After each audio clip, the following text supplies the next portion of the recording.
morning.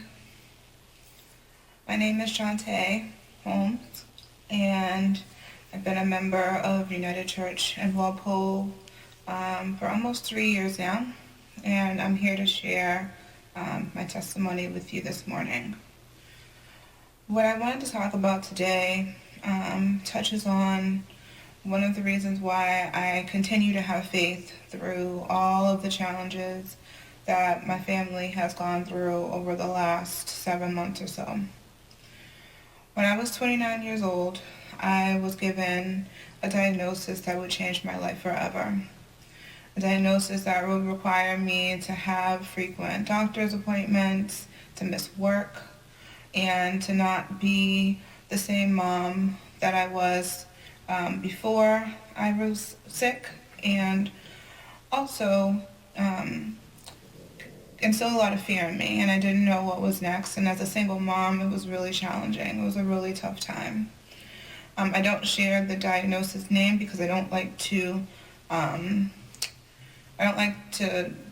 have people think of me and relate me to the illness. I just like to keep it that way. But this illness did change my life, and it was really eye-opening that a lot of support that I received came from my church at the time, and not much has changed.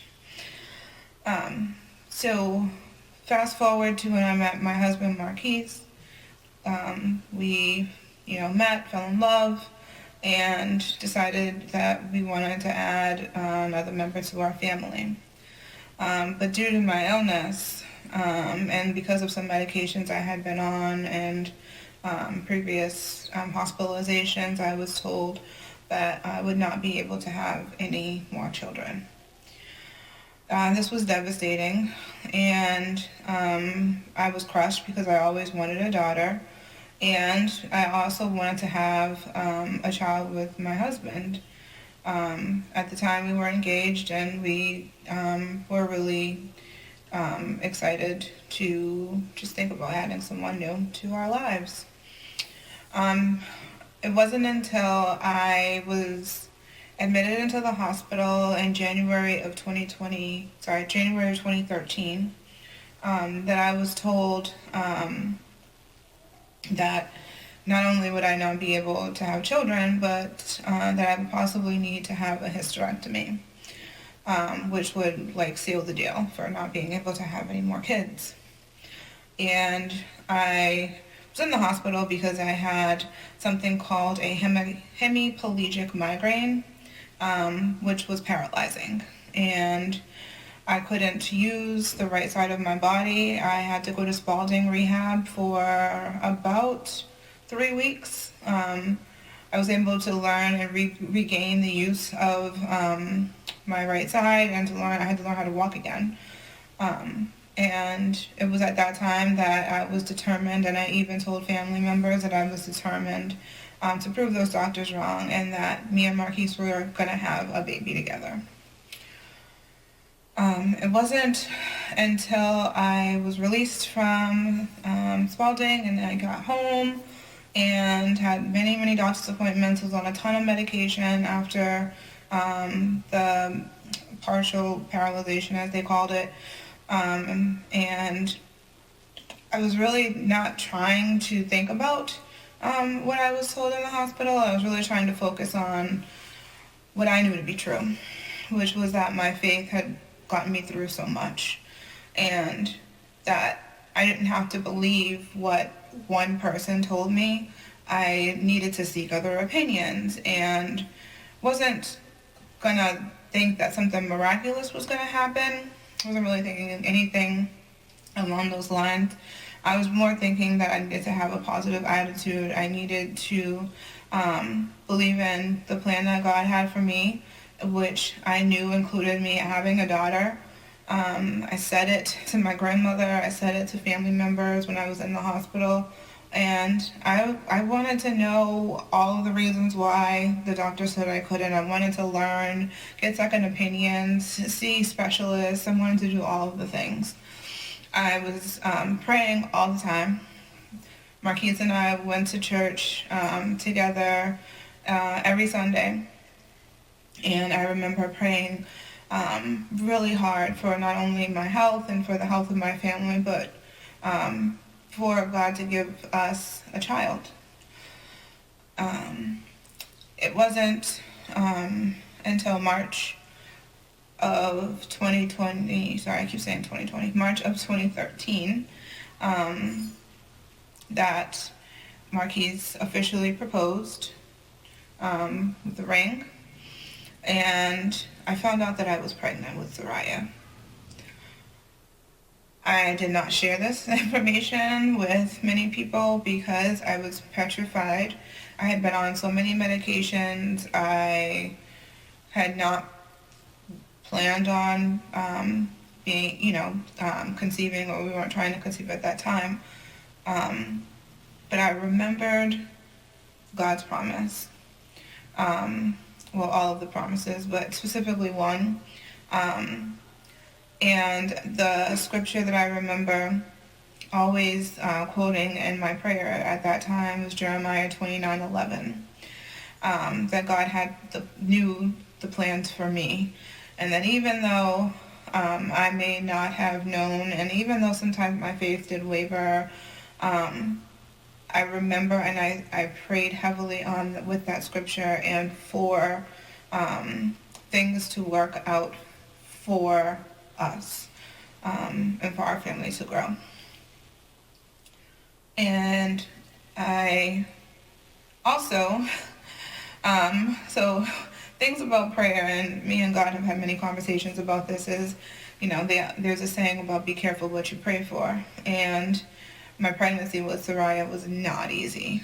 Not that I would take it back, of course, at all.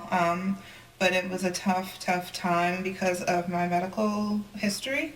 And she was born early. And when she was born, I had a lot of guilt around, if she would be healthy, and that I, shouldn't have, prayed so hard to have a child so, and maybe I wouldn't have gotten pregnant so soon. And today, Soraya is a beautiful, healthy, almost 10-year-old, full of life, energy. She's doing really well. She did not have any health problems at birth, outside of just being born early according to the calendar. But she came home from the hospital with me. I, on the other hand, continued to have health problems after her birth and during my pregnancy with her. I wanted to share this testimony because I think, and I know for myself at least, and I'm sure for other people, that when people tell us or give us information or share, diagnosis or concerns or, things that, even not just medically, but things that we may not be ready to receive, I always encourage people close to me that have similar faith as me to always remember to pray. And not only pray for what you want, but pray for the strength to receive what you want. And pray for the strength to continue to grow as you receive said gift. Because with every gift, there's challenges, there's obstacles. I learned mine was and is my health. My daughter and my family's healthy, and I'm happy about that. I continue to have challenges, unfortunately. And I know that I don't walk this journey alone. I know that God continues to be with me, continues to provide me with all of the things that I need and some of the things that I want. I know that He also will prepare me before and during the time of receiving anything that I ask for, so that I'm not receiving things without being prepared. So I constantly pray not only for abundance of resources, but also the knowledge of how to use those resources once I have them. And I also continue to be thankful for all of the amazing gifts that I've been given.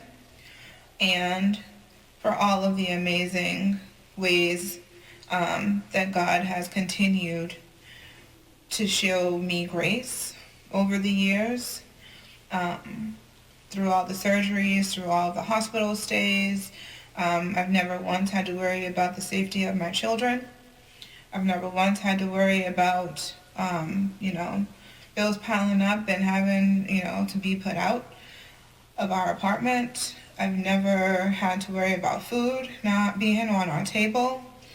God has always provided, and I think that it's because of the faith that I've had throughout my spiritual journey, and because I am open to being prepared and to learn and grow. I hope that my testimony has enlightened and opened eyes and hearts of some people, and I hope that it also gives hope, and I hope that people walk away with understanding a little bit more about my spiritual journey and about how I just won't give up, how I will continue to fight. And that's because I have faith. Thank you.